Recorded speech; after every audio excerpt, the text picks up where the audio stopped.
0, ignition, liftoff.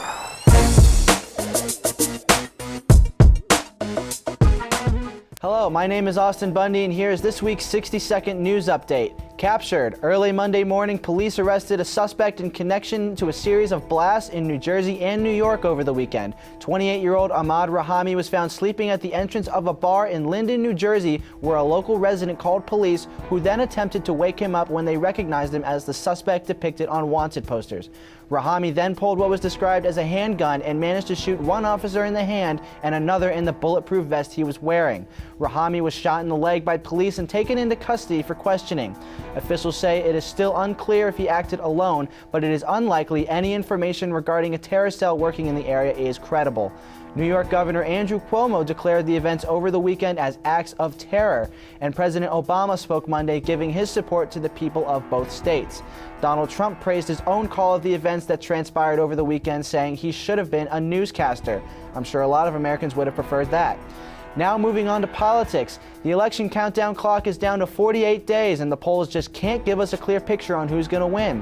In the most recent New York Times poll, Clinton leads Trump by just 2 points nationally, but when the Libertarian and Green Party candidates are included, both Clinton and Trump are in a dead heat, also known as a tie. This just goes to show how dissatisfied voters are and how powerful third-party candidates can be in such a wild election cycle. Meanwhile, John McCain is sitting comfortably on a 19-point lead over Democratic challenger Ann Kirkpatrick. McCain vanquished his Republican primary challenger Kelly Ward easily and is now hoping to use that momentum to keep his seat for another term. This would be his 6th term as a U.S. Senator if he wins, but it is unclear if this would be his last. But finally today, I'd like to end on a lighter note.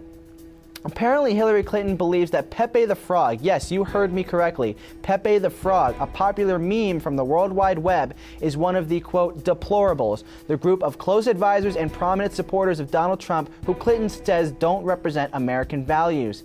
I mean, come on, Madam Secretary, Pepe the Frog? He's not even real. Let's leave memes out of politics and let them do what they do best. Make fun of everything. But that's the way it is on both sides of the aisle. Now I'll throw it over to Colette Stein with Let's Be Real. Hello everyone, my name is Colette Stein and I'm taking on the desk solo this week, but not to worry, we have a lot to go over. So without further ado, let's get real. It has been a big month in entertainment television as we had the Emmys this past weekend. As always, there was a ton of winners and numerous categories. To just pick a few, here are my favorite wins of the night. To no one's surprise, Game of Thrones won an Emmy for the most outstanding drama series. I know a lot of you hardcore fans were excited about that, am I right? This comedy duo was up against other big names such as Portlandia and Saturday Night Live. Key and Peele won Outstanding Variety Sketch Series. The People vs. O.J. Simpson also surprised the world, earning a well-deserved 2 Emmys. One for Courtney B. Vance and one for Sarah Paulson for Most Outstanding Lead Actor and Actress in a Limited Series. Speaking of movies, Angela Lansbury brought tears to everyone's eyes as she sang one of the songs that we all know and love, Beauty and the Beast. Lansbury sang the song live at the film's 25th anniversary screening at New York City's Alice Tooley Hall. The 90-year-old actress was amongst the rest of the voice cast of the movie as they opened the night by answering questions about working on this incredible Disney film. Now let's keep it moving and visit Alora, who is talking to some of you on campus about a very similar topic. Alora, they're ready for you. Hi, I'm Alora Matea, and you're watching Devilish on the Cronkite File. And today, I'm going to be going around asking people what their craziest light rail story is, because we all know that as ASU students, a lot of us on the downtown Phoenix campus do ride the light rail, especially the freshmen. So let's see what they have.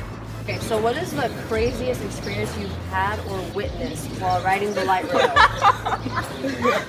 Sorry. For us, I think we were both on the same light rail together, and it was like this drunk time, and like just talking to us the whole entire time. And he like tried shaking our hands, which was weird. And then afterwards, he picked a fight with like the guy basically. So that was. My mom came to visit, so we took the light rail together.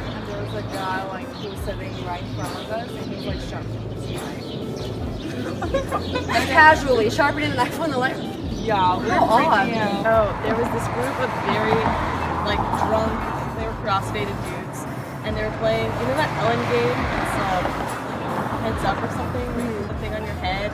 They were playing that and they were like so into it and they were screaming like the whole light rail, like talking about them and like watching these dudes play heads up on the light rail. It was like 8 o'clock on a Saturday night. Like it was not late enough that they'd be like that messed up, but they were, and they were just going at it. It was hilarious. Well, there it is, folks. We got people talking to their imaginary friends on the light rail and even casually sharpening their knives on the light rail.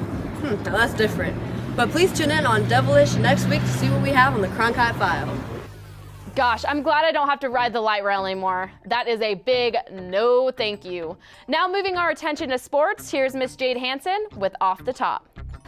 Hello everybody and welcome to this week's edition of Off the Top, where I ask the questions and these two gentlemen give their input right off the top of their heads. I'm Jade Hanson and here with me today is Chancellor Johnson and Misha Tsatskin. There's so much going on in the sports world that we could talk about it all day, but let's start with college ball. Louisville made a big jump this week, going from number 10 in the AP poll to number 3 after upsetting Florida State at home. Chancellor, I know you're big on the Cardinals. What do you think of them this weekend? That's right. I talked about them last week, and I'll do it again. Louisville had a great game against the number 2 team in the nation, the Florida State Seminoles. They dominated from start to finish, and Lamar Jackson put up 5 touchdowns on that Florida State defense. I said last week, that's a bad man, and I stand by that. And for the 3rd straight week, he is number 1 on my Heisman list, and I think it's hard for anybody to disagree with that. We're going to talk about last week. I got to retract the statement from last week. I said Leonard Fournette was the Heisman contender and was the number 1 contender. Lamar Jackson, man. 5 TDs, 4 on the ground, 1 passing. The man has 12 TDs this year. 12 TDs. No other quarterback can even get close to that in the college football. In the top 10. No one even close. And the fact that Louisville jumped 7 spots and their only next big game is against Clemson, that's going to be the real challenge. That's 2 weeks from now. If Lamar Jackson can keep this rolling, I can't see any reason why he can't be the Heisman. Now on to some NFL action. Chancellor spent his Sunday at University of Phoenix Stadium watching the Cardinals absolutely dominate the Tampa Bay Buccaneers, while I had a pity party for myself at home because the Detroit Lions, my beloved home team, fell apart in the 4th quarter and lost to the Titans. But aside from all that, Chancellor, I'll start with you. Any surprises for you this week? Who impressed you and who didn't? Well, through week 2, my surprise team is the Minnesota Vikings. They lost Teddy Bridgewater to start the season. They trade for Sam Bradford, and he has a great game against their NFC North rivals, the Green Bay Packers. Now, AP was hurt, and up next they had to play the Carolina Panthers. And so I'm really eager to see how they're doing that. But they got to win at home in that brand new stadium. So far, I'm impressed. And they're my surprise team of the season so far. What about you, Misha? Yeah, again, just like last week, DeAngelo Williams, 33 years old, ran for a total of 237 yards, leading all other running backs in this 2016 season. It's incredible. The dude is killing it. To hop back onto that Packers game, man, oh man, Stephon Diggs, 285 yards. He literally carried the Vikings with Sam Bradford throwing minor passes. He never threw anything longer than 40 yards. But what am I going to say? Aaron Rodgers struggled. After AP went out in the 3rd, Aaron Rodgers struggled from then on through. Aaron Rodgers may have ran for a 10-yard TD right in the 4th, but what was he doing in the last 5 minutes? He threw an interception. Aaron Rodgers, the big man himself, throwing an interception in the final minutes of the game, doesn't happen. Doesn't happen.